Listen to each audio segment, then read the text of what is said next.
I am Arani and I am with Mr. Ashutosh Garg, the founder of the Guardian Pharmacy and Equation Coaching.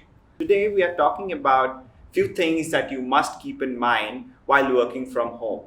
Over the years, working from home has become a very attractive option. Though historically, certain professionals like lawyers, chartered accountants, and sometimes doctors have worked from home. But now, founders often work from home during their bootstrapped years. Hello, sir. Hi, Rani. Hi. So, do you recommend working from home? You know, there are lots of advantages, lots of disadvantages. And over the years, when I started working, there was no concept of working from home, right? And yet now when you look at big companies like a P&G or an Amex or Unilever or something, they're cutting down costs and asking people to work out of shared office spaces within their office buildings. So people are spending maybe 2 days a week at home and 3 days a week in the office. And a lot of that time is spent outside the office. So I think it is entirely dependent upon your own reality. You can choose to work from home. You can be asked by an organization to work from home. Or you can be in a situation like a lot of the senior or older people are, who, when they're starting their second innings, have built really very interesting careers and practices working from home. Right. One of the common issues that I have found is when you work from home, your productivity sometimes take a hit. So how do you ensure that you remain productive while you're working from home? So that's a discipline that you have to build into your life. There are no two ways about it. The discipline has to be very, very similar to what you would be normally doing if you're getting up and getting ready by 8:30 a.m. and driving to work. I think that schedule must never change. The advantage of working from home can be defined in many ways. The discipline of working, whether you're at work or at office, must not change. Okay. So, for example, I now work from home, and when I was at Guardian, it was a 28,000 office in a building called Guardian House and everything else. And when you come back and you say, okay, I've exited from the company, now I'm going to work from home.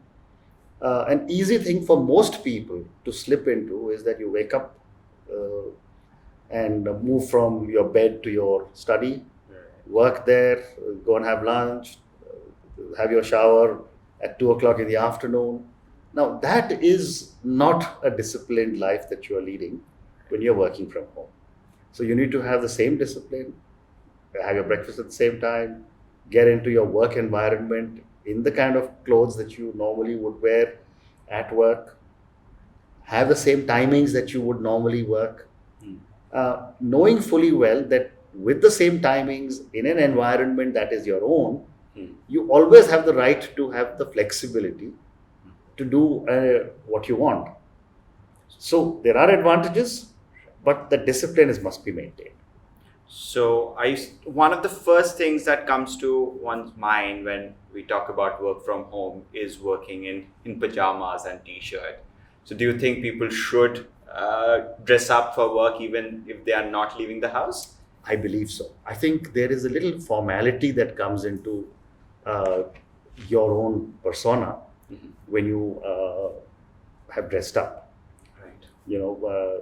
I'm not at all suggesting that sitting in your pajamas and working is bad, because a lot of people do it after they come back from work, change into something more comfortable and do their work. Right. But if you've chosen that I will on a regular basis work from home, then you must bring in that formality into the way you are going to work, which means dress up. Right. You don't necessarily have to wear a tie if you are going to meet a client, but certainly wear something comfortable, wear a little more formal clothes than what you would normally sleep in, Right. and sit at your desk. Now, working alone can become lonely. And even when you become slave to video conferences, how do you ensure that you remain at the same state of mind as you would when you're working with others in an office environment? So I think that is probably the single largest flaw, if I can use that word, of working from home. When we are in large offices, there is a lot of uh, social interaction that happens with colleagues. And, after working for 2 hours, you walk to the coffee machine, pick up a cup of coffee, you say hello to some colleagues. That provides that's a little break in your routine. Correct. I think that is the only issue that I think is a problem of working from home, because you don't have so-called social interaction that all human beings need to be Right. able to sustain themselves. I know a lot of people who say that I spend 80% of my time on video calls, right? And if I'm on a video call from 8 hours a day or 6 hours a day, why do I need anything else? But whether you're on a video call, which means that you need to be formally dressed, you need to have an environment which is a little more formal, where you're going to sit, because you certainly don't want to be seen by your colleagues on a video call sitting in your bed. So that's something which you need to be able to do. But what is more important is that if you're working from home, every 2 hours, it's good to get up, stretch your legs, walk around a little bit, have a little change of scene, get a small glass of water or a cup of coffee, the same kind of routine that you would normally follow. Right. Because it's necessary. Nobody can work non-stop 10 hours a day. Right. So you have that extra luxury of being at home, going into another room, and maybe listening to some music. You mentioned the word flaw of working from home. There is another thing that I feel that it is an issue, is the social acceptance of people working from home. Your neighbors might think that maybe he doesn't work. So how do you overcome that? How do you make other people realize that yes, you are working from home?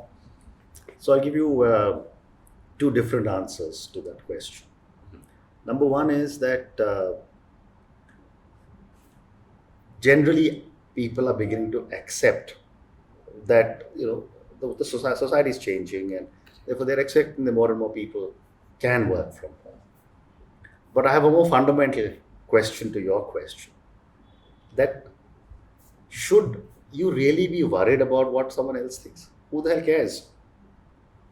Why should they be poking their nose into your life?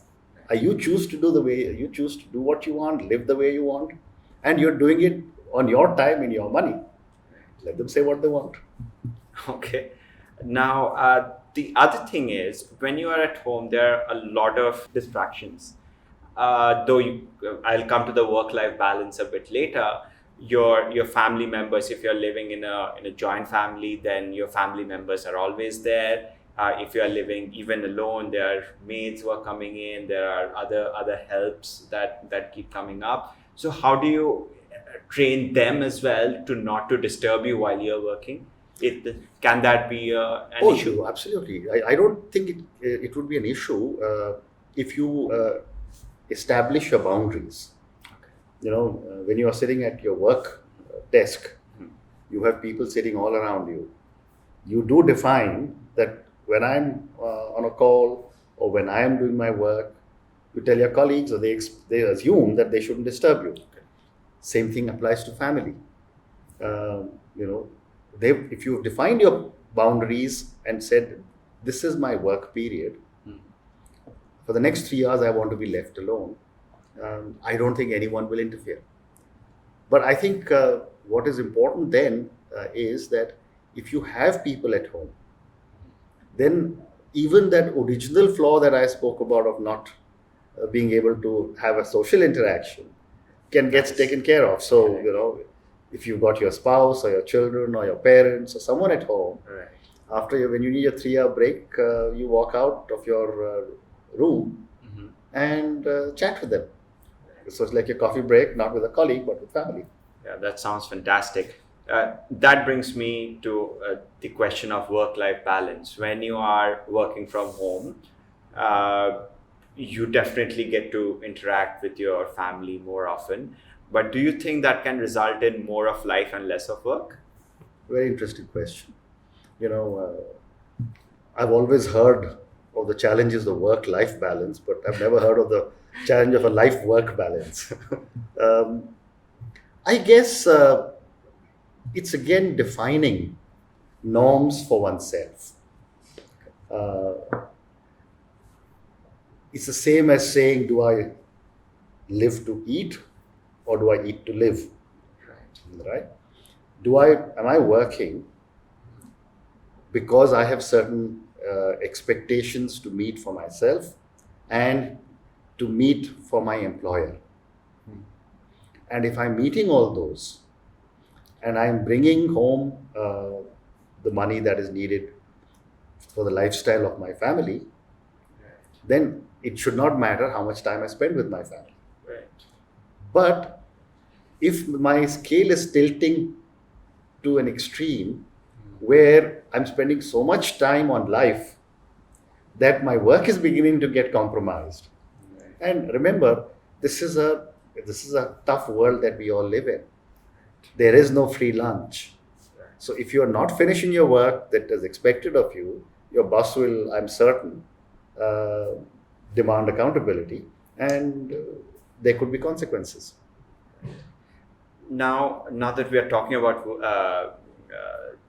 working from home, we cannot not talk about the economic sense of working from home. Companies around the world have started forcing people to work from home at least twice a week. Now, I would like your views on the economic sense of working from home. So, there's a lot that has changed in the world. Um, Today, if you look at a regular working hour, work day for an individual in a large company, a lot of time goes in meetings. Right. Conference rooms are overused. Right. Office spaces are less used. Right. And yet, with all the technology that's available, you have virtual conference rooms available, irrespective of where you are sitting. And all of us, whoever's listening to us, you, me, join conference calls all the time. Right? You don't have to be physically present. And I was reading an article, and you're the expert in technology. I'm told that now a 3D imaging possibility has come up to do a virtual conference with a 3D image of you and whoever else you're talking to. Yeah, the HoloLens. The absolutely. Yes. So if that is happening, then why should you stress yourself going through traffic, driving 2 hours to work, to achieve exactly the same thing? Correct. So I think it's a very sensible thing to spend more time working from a space that belongs to you. Help the company that you're working for cut down their costs significantly. Hopefully, they'll compensate you with a higher salary. Because they're going to save a lot of money on that. Correct. And now there are so many co-working spaces available. Have a meeting room or a weekly conference in order to just have physical contact with one another once a week for those 2 hours. Right. So I think there's a lot of merit in working from home. Yes. The other sense that it makes for companies is now you have a greater pool of talent that you can choose from, especially young mothers who have to be at home and they can still work. Yes. So do you think there are other types of people that you can really tap into if you let them work from home? Oh, hundreds of things you can talk about. I mean, a lawyer, right? Why do you have to ask a lawyer to come and see you? Let that individual stay where they are working from, and your interaction can be from their home to your home. Documents can be, sent to you by across so many different formats that are available to you. So whether it is a lawyer that you want to see, whether it's your or auditor you want to see, any other specialism that you want somebody only for 2 hours every week. Why do you need to compensate them for the whole week, right? So this whole concept of working from home is encouraging individuals to discover more and more ways to be able to earn more money and to be able to work with multiple employers. Right. And I think that is what is going to change the way we are all working. Fantastic. I think working from home is the next thing in the recruitment world, at least. All right. So thank you so much. Thank you so much. Yeah. Thank you. Thank you for listening to the Brand Called You podcast. Be sure to visit tbcy.in to join the conversation, access show notes, and discover fantastic bonus content. You can follow us on YouTube, Twitter, Facebook, and Instagram. Simply search for the Brand Called You. Thank you and see you next week.